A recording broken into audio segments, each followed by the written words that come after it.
Good morning Chichas. ఏంది మళ్ళీ అందరు మంచిగా ఉన్నారా? నేను డబుల్ డెక్కర్ మ్యాచెస్ చూసినాం. So first match second match దాని వ్యూస్ చూసినాం, దాని ప్రివ్యూస్ చూసినాం. అంతా మంచిగానే ఉంది, ఇప్పటివరకు అయితే అంతా బాగానే ఉంది.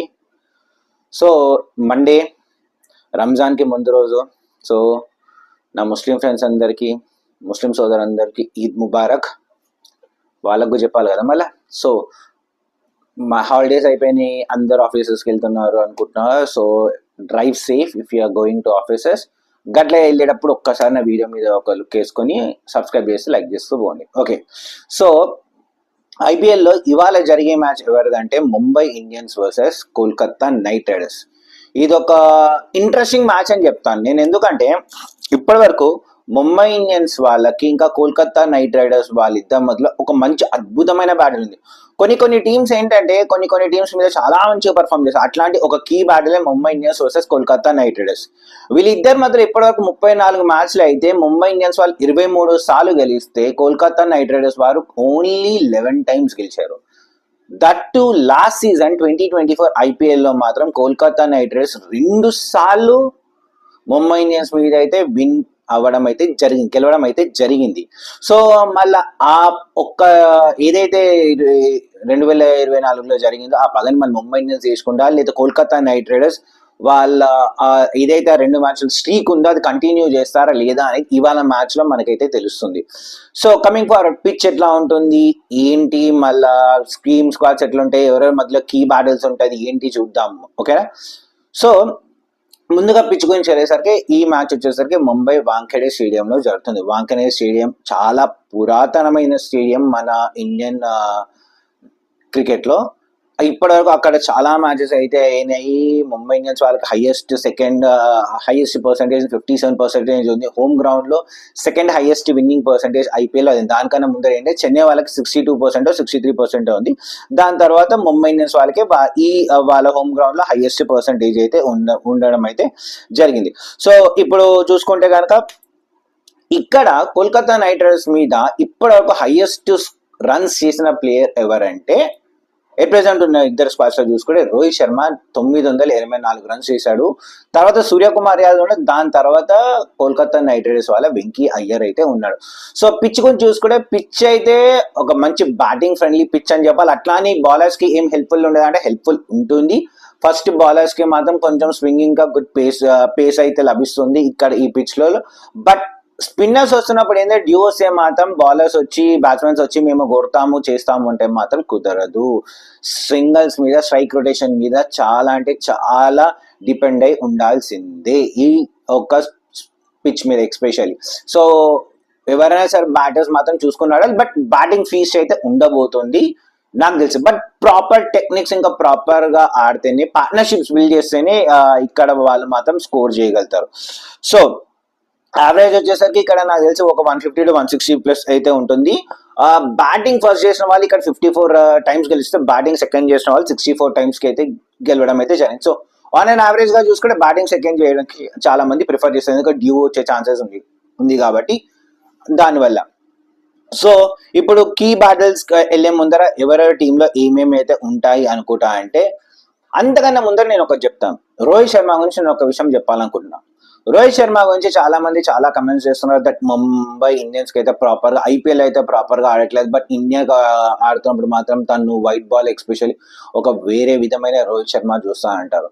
అది నిజమే, బట్ ఇండియాకి ఆడుతున్నప్పుడు అది మొత్తం వేరే ఉంటది, ముంబై ఇండియన్స్ కి ఆడుతున్నప్పుడు వేరేగా ఉంటది.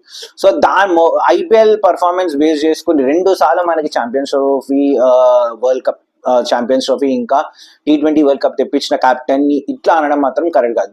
బట్ ముంబై ఇండియన్స్ ఫ్యాన్స్ కి special Mumbai Indians team management కి అయితే చాలా ఇంపార్టెంట్ తిను ఆడడం మాత్రం. ఎవరు? మన రోహిత్ శర్మ. రోహిత్ శర్మ నుంచి ఇంకొక చెత్త రికార్డ్ చెప్తా. ఫస్ట్ ఓవర్ లోని ఎక్కువ సార్లు అవుట్ అయిన ప్లేయర్ ఎవరన్నా ఉన్నా అంటే అది రోహిత్ శర్మ, అది కూడా 7 times. ఇది మొన్న లాస్ట్ టైం మొహమ్మద్ సిరాజ్ వేసిన దాంట్లో అవుట్ అయిన తర్వాత తెలిసిన దాంట్లో ఉన్నది. అవి ఒక స్టాక్ అయితే వచ్చిందన్నమాట. సో టీమ్ కాంబినేషన్ ఎట్లా ఉంటుంది అంటే ముంబై ఇండియన్స్ అయితే నాకు తెలిసి అయితే వాళ్ళు లాస్ట్ టైం విల్ జాక్స్ ఎందుకు కూర్చోబెట్టారో నాకైతే తెలీదు. వాళ్ళ దాంట్లో సత్యనారాయణ రాజు అని ఒక బౌలర్, తన ప్లేస్ లో విఘ్నేశ్వర్ పుత్తూర్ వస్తే గనక ముజిబుల్ రెహమాన్ ని బయట కూర్చోబెట్టి ఎవరు మన విల్ జాక్సన్ అయితే తీసుకురావచ్చు. ఆల్రెడీ మనకు తెలుసు జస్ప్రీత్ బుమ్రా అయితే ఇంకా పర్ఫెక్ట్లీ ఫిట్ లేదు. జస్ప్రీత్ బుమ్రా వస్తే కనుక సత్యనారాయణ రాజు ప్లేస్. సో జస్ప్రీత్ బుమ్రా గురించి ఇంకా ఎటువంటి అప్డేట్ లేదు కాబట్టి నాకు తెలిసి నా ఒపీనియన్ ప్రకారం అయితే విఘ్నేశ్వర్ పుత్తూరు రావాలి. ఎందుకంటే అంత మంచి డెబ్యూ చేసిన తర్వాత మళ్ళీ రాకపోవడం అంటే లైక్ టీంలో ప్లేయింగ్ 11 లో లేకపోవడం అనేది లాస్ట్ టైం వాళ్ళ ఇంపాక్ట్ ప్లేయర్ రాబిన్ మిన్స్ కూడా ప్రాపర్ గా ఆడలేదు. ఇంకోటి లాస్ట్ 2 మ్యాచెస్ ముంబై ఇండియన్స్ వాళ్ళు ఓడిపోయారు. సో ఎట్లాగన్నా వాళ్ళు ఈ థర్డ్ మ్యాచ్ గెలిచి పాయింట్స్ టేబుల్ ఎట్లాస్ట్ వాళ్ళు ఒక బోని కొట్టాలని అయితే చూస్తారు. సో వాళ్ళ ప్లేయింగ్ 11 ఆర్ ప్లేయింగ్ 12 వచ్చేసరికి నాకు తెలిసి అయితే Rohit Sharma, Ryan Rickelton, Suryakumar Yadav, Tilak Varma, Hardik Pandya, Deepak Chahar, Trent Boult, Mitchell Santner వీళ్ళైతే కన్ఫర్మ్ ఉంటారు. వీళ్ళు 8 మంది.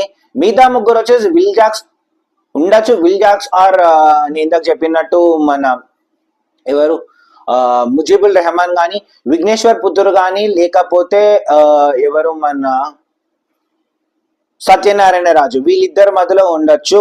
నాకు తెలిసి ముంబై ఇండియన్స్ వాళ్ళ స్క్వాడ్ ఇది ఉంటుంది. But Mumbai Indians middle order, Kolkata Knight riders spinners ఎట్లా ఆడతారు అనేది చాలా ఇంపార్టెంట్. దాని గురించి చెప్తాను ఇంకొక 1 minute లో.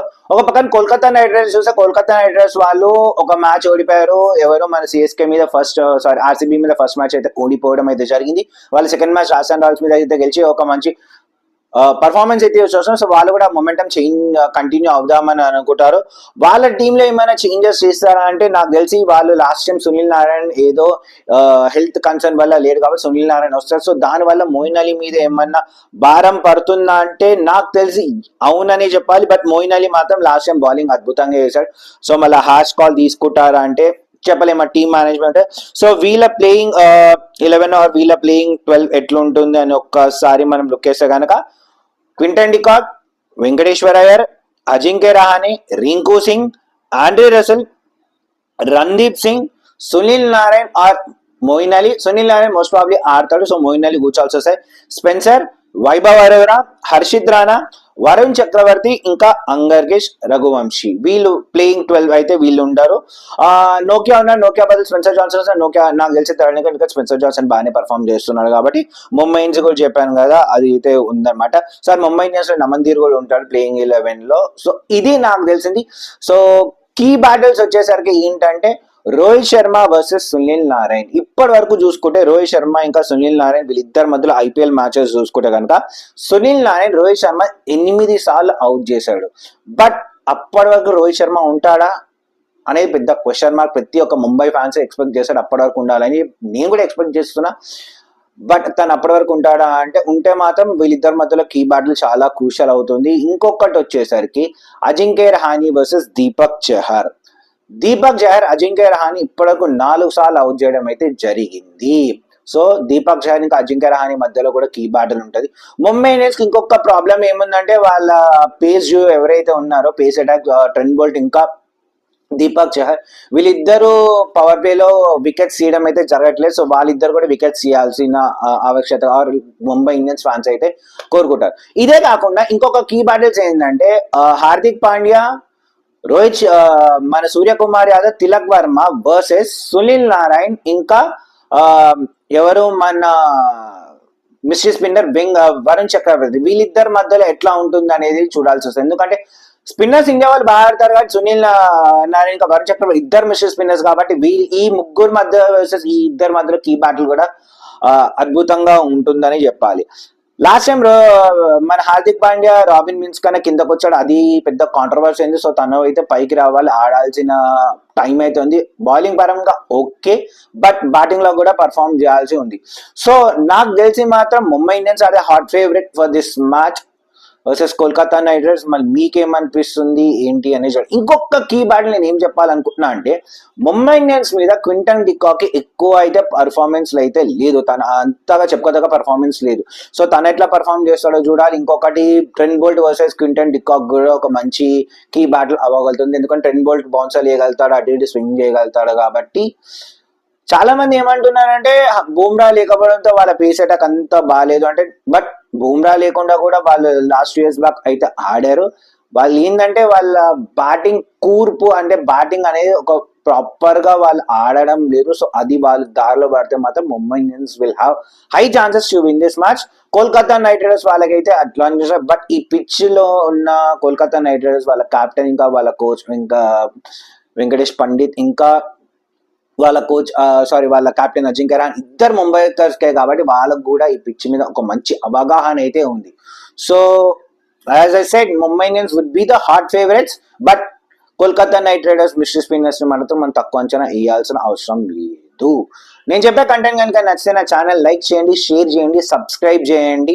ఫుల్ లెంత్ వీడియోస్ చూడండి. మీ ఫ్రెండ్స్ కూడా నా ఛానల్ సబ్స్క్రైబ్ చేయమని చెప్పండి. సబ్స్క్రైబర్తో మీకు ₹1 పోయేది ఏం లేదు, కమెంట్లో కూడా మీకు ₹1 పోయేది ఏం లేదు. ఇంకొకటి బెట్టింగ్ యాప్స్కి దూరంగా ఉండండి, బెట్టింగ్కే దూరంగా ఉండండి. పుణ్యానికి వచ్చిన డబ్బులు ఎక్కువ రోజులు ఉండవు. బెట్టింగ్ మీద అనవసరంగా వేసేసి మీ ఫ్యామిలీని మొత్తం రోడ్డు పాలు చేయకండి. ఇది నా సిన్సియర్ అడ్వైస్. నా సబ్స్క్రైబర్స్ కనే కాదు, నా ఫ్రెండ్స్ కనే కాదు, ఎవరికన్నా నేను చెప్పే సిన్సియర్స్గా బెట్టింగ్ యాప్స్కి దూరంగా ఉండండి. Good day.